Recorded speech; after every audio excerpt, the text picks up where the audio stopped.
आज आपण नगरहून पंढरपूर दर्शनासाठी निघालोय. तर पंढरपूरला जाण्यापूर्वी करमायाची देवी लागते. तर आज सकाळी सकाळी करमायाची देवीचे दर्शन घेण्याचं आपण ठरवलं. अहिल्यानगरपासून 100 किलोमीटर अंतरावर करमाळा हे ठिकाण आहे. सर्वप्रथम आपल्याला घोगरगावचा टोल नाका लागतो. टोल नाक्याचं जर थोडं पुढं गेलं तर मांदळी हे गाव लागतं. मांदळी गावसुद्धा खूप प्रसिद्ध आहे. तिथे भक्तजण येत असतात. आणि मांदळीच्या पुढं साधारण एक 40 ते 45 किलोमीटर अंतरावर करमायाची देवीचे मंदिर आहे. कमला भवानी मंदिर करमाळा या देवीच्या नावावरूनच करमाळा हे नाव पडलेले आहे. अतिशय भव्य दिव्य असं मंदिर आहे.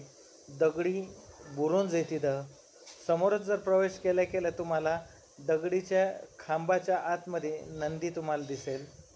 त्या नंदीचं दर्शन घेऊन जर पुढं जर गेले, अतिशय पुरातन काळातलं प्राचीन असं दगडाच्या खांबाचं, कोणत्याही प्रकारे सिमेंटचा वापर न केलेलं चुना आणि दगड याच्या मिक्सचर एकत्र करून अतिशय भव्य दिव्य असं सभामंडपामध्ये मंदिर आहे.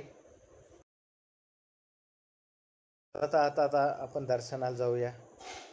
आतमध्ये गेल्यानंतर आपल्याला देवीच्या पादुका दिसतील. पादुकाचं आपण दर्शन घेऊन सकाळची वेळ असल्यामुळे पूजा वगैरे चालू होते. तर देवीचं दर्शन आतमध्ये जाऊन घेण्याचा योग आला.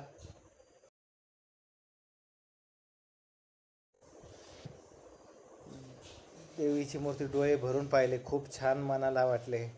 देवीचे दर्शन घेतलं आणि त्याच्यानंतर देवीला प्रदक्षिणा घालण्यासाठी निघालो. तर पाठीमागाची एक पुरातन काळातील खूप छान अशी गणपतीची मूर्ती दिसली. गणपतीचे दर्शन घेतले. आपली प्रदक्षिणा पूर्ण होतानाच गणपतीच्या मंदिराचं जर थोडंसं पुढं गेलं तर इथं सूर्यनारायणाचं मंदिर आहे. तिथं सूर्यदेवताचं दर्शन घेतलं आणि आम्ही बाहेर आलो. समोरच जर पाहिलं तर खूप मोठमोठे 3 मनोरे आहेत. त्याला ज्योतमाळ म्हणतात.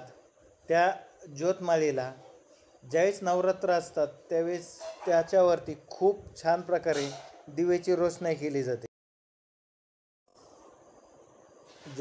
मंदिराचं खूप छान प्रकारे जीर्णोद्धार चालू आहे. आणि तुम्ही जर पाहिलं तर खूप छान प्रकारे तुम्हाला ते मंदिर आजही पाहायला मिळतील. अशी वास्तू पुन्हा भेटणार नाही.